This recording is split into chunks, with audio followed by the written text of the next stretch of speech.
tell me the story of the shark rock. That one, okay. They're trying to move this rock. This is what's really interesting. I'll tell you the story, then I'll tell you what happened after. The story of this rock, Kapaa Hill, and it was in Kohala, and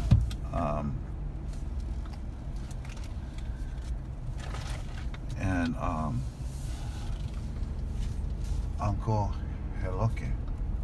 No, Uncle Heloke, my grandfather's brother.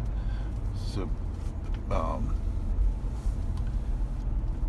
they were trying to move this rock in Kohala, and they had a backhoe, I think, and then a bulldozer. They had some heavy equipment. They couldn't move it, and this rock was probably be lifted by 3 people, maybe 4.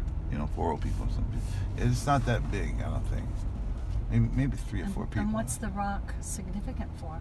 It's a shark rock. I'm not sure what but anyway, it's I think, I'm not sure how that thing came about. But anyway. But your family, Amakua, is the shark. Yeah, right. And then, so the rock is Kapaa Hill. That's the name of the rock.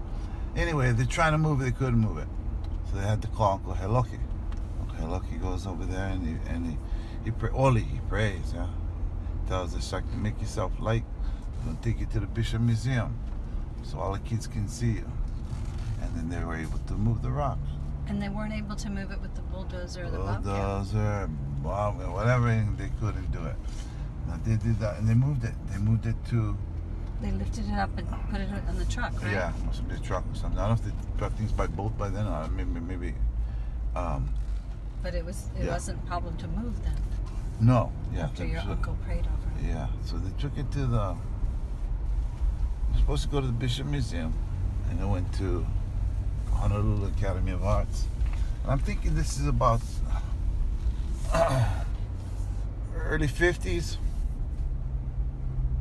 or late 40s, something like that. I gotta check. But anyway, they got the rock moved, and my dad's cousin Momi Lam King is her married name. She's a Mokini.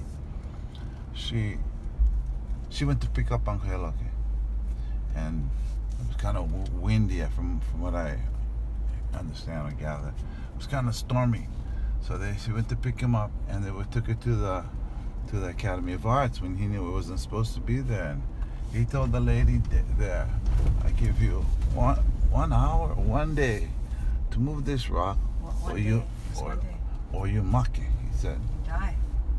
You're gonna die." And it was moved anyway. So it was moved to the Bishop Museum. Now here I am at God, I gotta try and figure out where to try and get a hold of this guy. I'm sitting at American Airlines in Honolulu. I was working for American. Outside, I was in the baggage claim. Got to talking to this howly guy. I mean, white as Keti. Just howly. And we started talking. For some reason, we started talking about the rock. And he knew the story. It blew me away. He says his father was the person, the boss of the crew out there. It was his father. He knew the story. Blew me away that this boy, Howley, and he must have been my age or maybe a little younger. But his father had told him how they couldn't lift it with machinery. The boy knew the story. And the Hawaiian man came and prayed, and they were able to pick it right up. The boy knew the story. Yeah. Wow. Now this changes everything because we kind of brought up, learning that this is what happened. But when an outsider whose father was there, who knew the story, that's unbelievable. It just blew me away. So I think what I got to do. Side note here. I gotta go put an ad in the paper and try and find this guy. God, I talked to him and they wrote nothing down. I remember the date. Must have been in the 90s. Had to be in the 90s. And but anyway. Yeah, anyway, that's what happened with that and the rock sits at the Bishop Museum today. And tell me the story about the shark being your Amakua. Well, yeah, that's supposed to be my Amakua, guardian angel. And the name of the shack is Kani Kukala. So it's supposedly, wow. Seems like a bad place to stop here, huh? Yeah.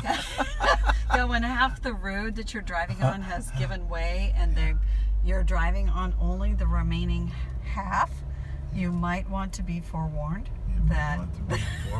you might adequately put. You might want to be forewarned.